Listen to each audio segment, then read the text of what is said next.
Computer में आके computer को ही नुकसान पहुंचाते हैं। वो कई तरह से नुकसान होता है। इसी में एक नुकसान होता है जो हमारी जासूसी करते हैं। तो ऐसे मैलवेयर को हम लोग स्पाईवेयर कहते हैं। तो इसमें सबसे फेमस अभी जो स्पाईवेयर है, जो सबसे खतरनाक है, वो इजराइल ने ही इसे बनाया है और इसका नाम है पेगासस। पेगासस एक्चुअली उड़ने वाले घोड़ा को कहा जाता है। पहले जमाने में शायद ऐसा घोड़ा रहता था, भाई तुम काय गायब हो गया, अभी ट्रैफिक बहुत लगती है, ये रहता तो कितना आराम रहता, अब गायब हो गया ये घोड़ा।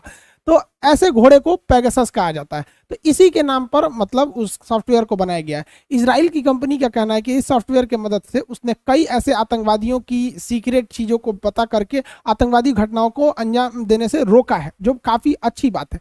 अब ये किसी भी चीज़ के कुछ पॉजिटिव और कुछ निगेटिव एस्पेक्ट्स होते हैं। ये इतना खतरनाक है कि एंड्रॉयड और iOS यानी दोनों पर काम करता है। ऐसे कहा जाता है कि iOS यानी आईफोन वाला चीज़ें थोड़ी ज़्यादा सिक्योर होती है एंड्रॉयड की तुलना में।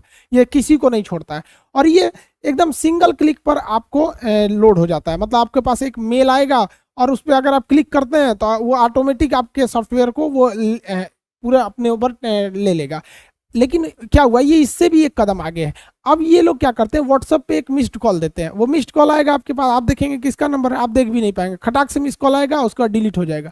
वो आया कि आपके मोबाइल में गया और उसके बाद से वो कॉल लॉग से उसको डिलीट कर देगा। तो आपको पता भी नहीं चलेगा कि आपका मोबाइल जो है वो पेगासस नाम के स्पाईवेयर से इफेक्टेड हो गया। अब ये पेगासस आपके पूरी मोबाइल को देख लेगा। आपके मोबाइल में क्या क्या है, किसका कॉन्टैक्ट नंबर है, कब कौन मेल किया, कितनी गैलरीज में फोटो है, ऑडियो रिकॉर्डिंग किसका किसका किए हैं, फिंगर लॉक लगाए हैं कि नहीं, कितनी ईमेल आईडी है, ये सारा का सारा चीज आप ही के मोबाइल से वो लिया, आप ही का नेटवर्क यूज करके वो भेज देगा इजराइल या उस कंपनी को, NSO जो कंपनी है उसे भेज देगा। इससे खतरा किस बात का है समझिए ध्यान से। ये हर चीज को आपको ध्यान में रखता है। ये माइक ऑन कर सकता है। अमूमन क्या होता है, जहां बड़े बड़े ये बातें होती हैं सीक्रेट, तो लोग कहते हैं ना कि भाई फोन पे क्या बताएंगे, मिलिएगा तो बोलेंगे। ये वही काम आता है।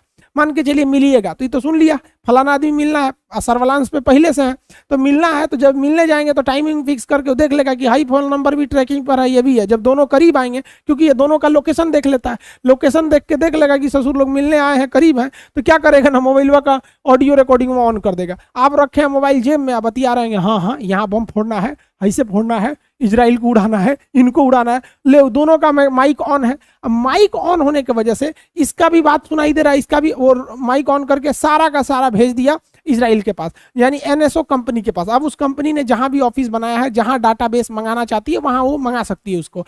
ये आपके मोबाइल का कैमरा भी एक्सेस कर सकती है, कैमरा को ऑन कर लेगा ये सॉफ्टवेयर। अब अमूमन कैमरा को ऑन करके ना, कैमरा से जितनी भी फोटोज खींचे रहेंगे उस गैलरी के थ्रू उसको सारी इमेजेस डॉक्यूमेंट्स आपका भेज देगा। आपका कॉल लॉग, किसको किसको कॉल करते हैं, इवन आपको पता भी नहीं चलेगा, आपके नंबर से किसी दूसरे को मैसेज भी चला जाएगा या कॉल भी जा सकता है वहां पर, और आपको पता ही नहीं चलेगा। आप सो रहे हैं आराम से, किसी को मैसेज जा रहा है, किसी को ईमेल जा रहा है, चैट जा रही है, अलग अलग चीजें हो सकती है। और इसमें सबसे खतरनाक क्या चीज हो जाता है कि जब आप कभी अपने मोबाइल में फिंगरप्रिंट लगाते हैं तो आपका मोबाइल को तो पता होता है ना कि आपकी फिंगरप्रिंट क्या है आपका, क्योंकि वो तो सेव किया रहता है। अब ये सॉफ्टवेयर जो है पेगासस, ये आपका फिंगरप्रिंट जो इस मोबाइल में है उसे भी हैक करके भेज देता है कि फलानी आदमी का फिंगरप्रिंट है। अब आप रहिए चाहे मत रहिए, वही फिंगरप्रिंट वहां मार देगा। अगर आपका लॉक से भी कोई सिस्टम रहेगा, मान के चलिए कोई बहुत बड़ा सेना अधिकारी है और उसके फिंगरप्रिंट से ही कोई मिसाइल का हमला होना है, या कोई ऐसा आतंकवादी है जिसपे उसका फिंगरप्रिंट का लॉक है, तो उसका मोबाइल हैक हुआ तो उससे फिंगरप्रिंट निकाल के इजराइल के पास है, उसका फिंगरप्रिंट लगा के उसको डिफ्यूज भी किया जा सकता है। कॉल पर क्या बात कर रहे हैं, क्या चीज हो रहा है, सारी चीजों को डिटेल यहां से निकाला जा सकता है।